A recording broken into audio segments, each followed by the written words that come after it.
Welcome back to the Deep Dive, brought to you by the OtisWho Network out of St. Louis, MO. Oh, nice. Today, we're going beyond the glitz and glam of Beverly Hills to examine some disturbing allegations of racism at the high school following the 2024 election. Yeah. Our primary source is an article from FOX 11 Los Angeles. Okay. And it's a story that really makes you think, how could such a thing happen in a place like Beverly Hills? Yeah, it's fascinating, because Beverly Hills often evokes an image of wealth and privilege. Right. Maybe even a certain political, homogeneity. Right. But this story suggests a far more complex reality. Right. It's like peering beneath the surface Right. and finding something really unexpected. So where do we even begin with this? Well, let's start with teacher Bella Ivory's account of what happened during election week. Okay. She describes a group of students demonstrating outside her classroom, some carrying Trump flags and gear. And it wasn't just a peaceful demonstration, right? She actually described it as a mob of kids Right. and said some even tried to open our classroom door. That sounds pretty intense. It certainly does. Yeah. And it's particularly concerning that Ivory claims some of her students were so frightened by the group that they compared them to the KKK. Oh, wow. Can you imagine being a student in that classroom feeling that level of fear and intimidation? It's chilling to think about. But we also have to consider the perspective of the students who were involved in the demonstration. Right. I mean, were they simply expressing their political beliefs, or was there something more sinister at play? Exactly. To really understand this, we need to hear from those students. Right. But we also have powerful testimony from students who felt targeted and threatened during that week. Right, like Journey, a senior who spoke at a school board meeting. She described the week of the election as a nightmare for Black students. Oh. She talked about being called racial slurs, seeing racist graffiti in the bathrooms, Yeah. and feeling completely unsafe at school. Her testimony is incredibly powerful and disturbing. Yeah. It suggests that the incident with Ivory wasn't isolated, but part of a larger pattern of behavior. And she's not alone. Another student, Alexander, corroborated Journey's account, mentioning similar experiences with racial slurs, hateful rhetoric, and even violence directed at Ivory and their club. Wow. It paints a very different picture of Beverly Hills High School than we might expect. Absolutely. And it raises the question, did the recent election, with all its heated rhetoric and political division, contribute to a climate where this behavior was somehow emboldened? I think that's something we need to explore further. It's crucial to remember that the FOX 11 article only offers one perspective on this complex situation. Yeah. To get a more complete picture, we need to consider the viewpoints of the students who participated in these pro-Trump demonstrations. Yeah, you're right. Did they view their actions as simply expressing political support, or was there a conscious intent to intimidate and harass? That's a critical question. And what about the school environment itself? Yeah. Was there a history of racial tension at Beverly Hills High School that might have contributed to this eruption?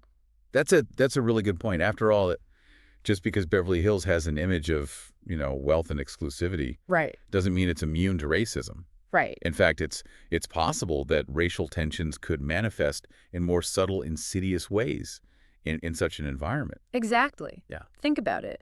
In a community where outward expressions of, affluence and success are so important, existing power structures might be even more resistant to acknowledging and addressing underlying issues of race and inequality.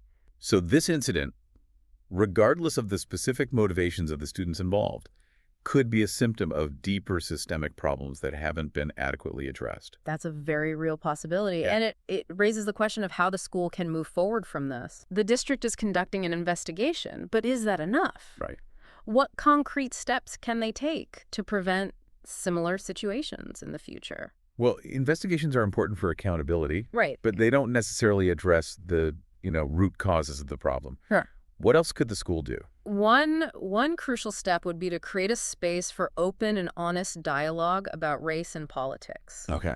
A space where students, regardless of their background or beliefs, feel safe sharing their experiences and perspectives. I like that idea.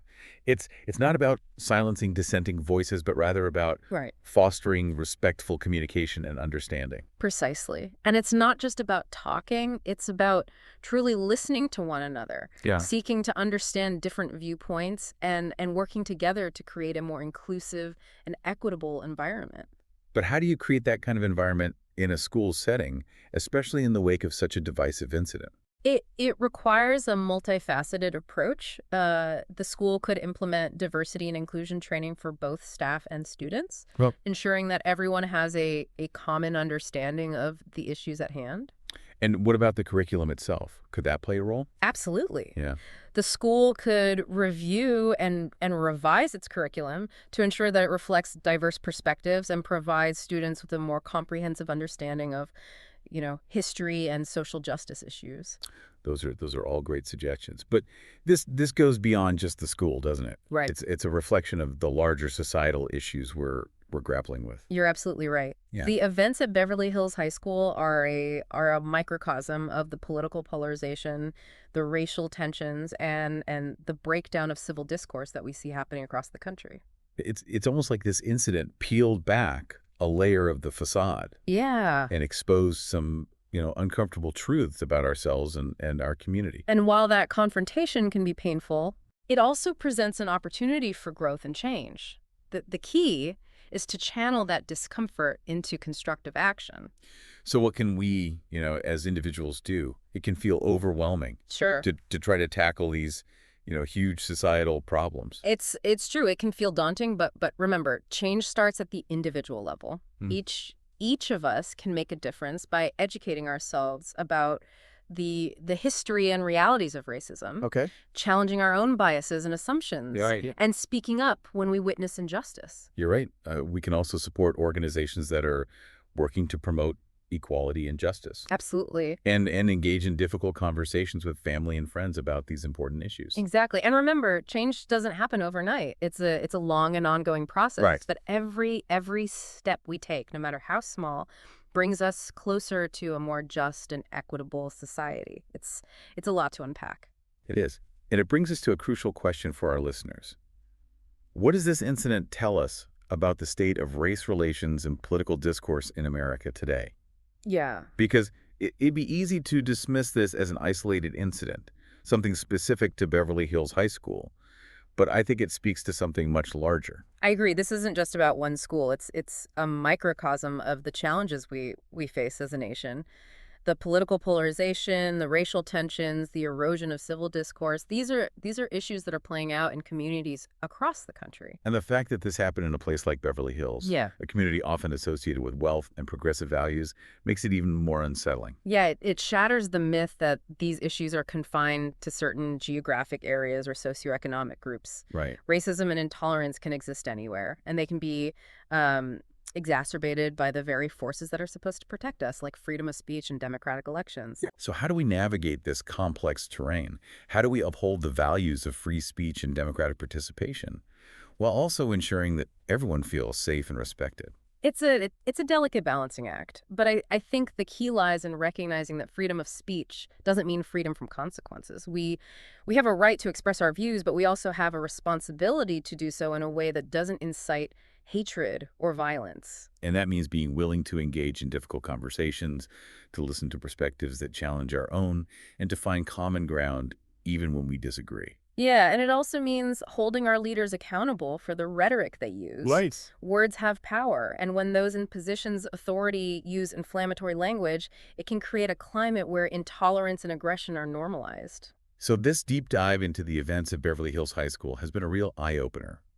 It's forced us to confront some uncomfortable truths about ourselves and our society, but it's also given us a framework for thinking about these issues in a more nuanced and constructive way. Yeah, I hope our listeners will walk away from this conversation with a renewed commitment to promoting understanding, empathy, and dialogue.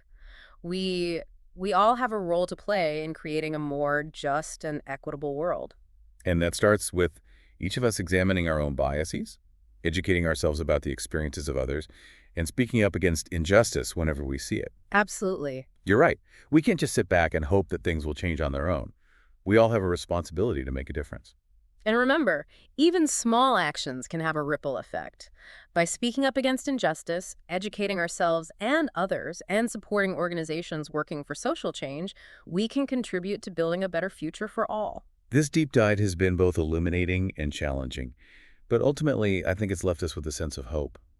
Hope that by working together, we can overcome these challenges and create a world where everyone feels safe, respected, and valued. I share that hope.